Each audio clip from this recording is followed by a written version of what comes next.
Am I too close to the camera? I feel like you can all see my face like a little bit too close, and I don't know how big your screens are. If I'm too close, like, let me know. Anyway, hello, how are you? I am back again, and I want to do a really quick video all about one of my favorite ever Miller Harris perfumes. Now, I don't think I've spoken about this one before, and that seems crazy because this is such a good one. It's called, maybe this is why I haven't talked about it, I can't pronounce the name. It's called Noix de Tuberose? I don't know, Noix de Tuberose. I'm pretty sure I'm not pronouncing that right. Anyway, what's the little mispronunciation between friends? So I love this perfume. I like to waft it around. It's so beautiful, and I think what I love most about it is Tuberose, I find, can be a little hit or miss. It can be really good and it can be really bad. It can be too much, it can be quite cloying, it can be quite like intense in a bad way. I think it can be a little bit old lady. I think it can be done too sweetly. I think it can just be like, it's hard to handle, I think. I think a lot of people want to use Tuberose in their perfumes, but they don't quite know what to do with them. And I think Miller Harris nailed it with this one. So let me tell you the official description. Plushest of tuberoses in the dusky fragrance, which evokes glamour and inky skies of summer sunset. I think that's a beautiful description. And also it contains notes of green mandarin, green clover, violet leaf, tuberose absolute, jasmine, mimosa, tonka bean, vanilla, and amber.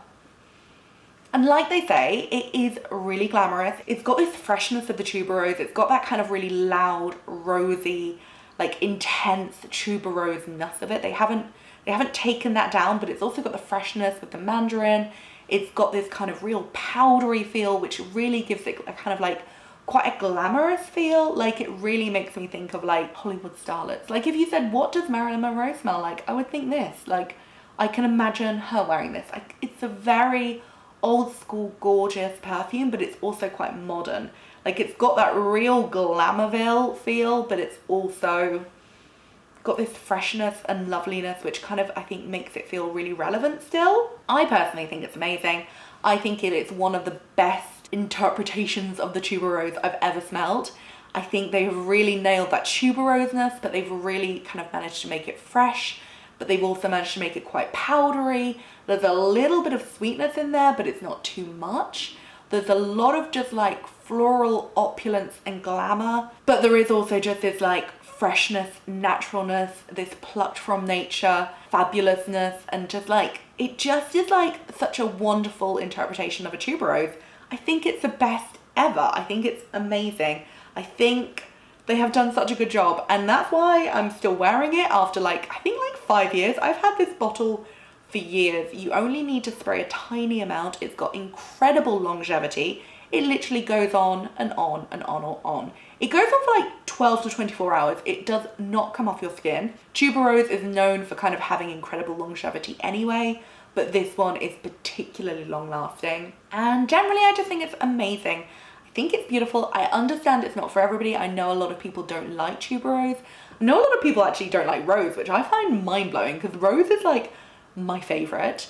If you do like roses though, and you want to try another Miller Harris fragrance, you should definitely try Rose Silence, because that's gorgeous. It's quite a bright, fresh, black curranty rose. It's so pretty. It's so uplifting and joyful. It's one of my favorite Miller Harris perfumes. Another Miller Harris perfume that I love has to be Vetiver Insolent. That's also gorgeous. But yeah, Miller Harris have some great perfumes. They really nail creating a fragrance which is revolving around one accord. This one is obviously revolving around the tuberose, and I think they just made it so beautiful and so perfect and so timeless and glamorous and wonderful.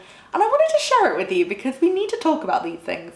Anyway, if you don't know this perfume, make sure you go in store and check it out. I think they have a store just beyond Bond Street. I have been in, I can't remember the name of the road, but that's very good. And they are also in, I want to say Selfridges, I can't remember. I'll put some links below. You can go have a look, but if you are near a Miller Harris, this is definitely one to check out, along with Rose Silence and also Vetiver Insolent. But they've got loads of gorgeous ones, so have a sniff around because their shops are a treat. Their collection is also a treat. Anyway, thank you so much for watching. Hopefully I will see you again soon. If you have any questions, please do let me know. And hopefully I'll get a French trim soon. If anybody wants to sponsor me to give me a French trim, like, feel free, because this is getting overwhelming. I'm having to do a side sweep now, like a 90s indie boy. Anyway, if you haven't subscribed yet, please do. It'd be lovely to see you again. Thank you very much. Goodbye.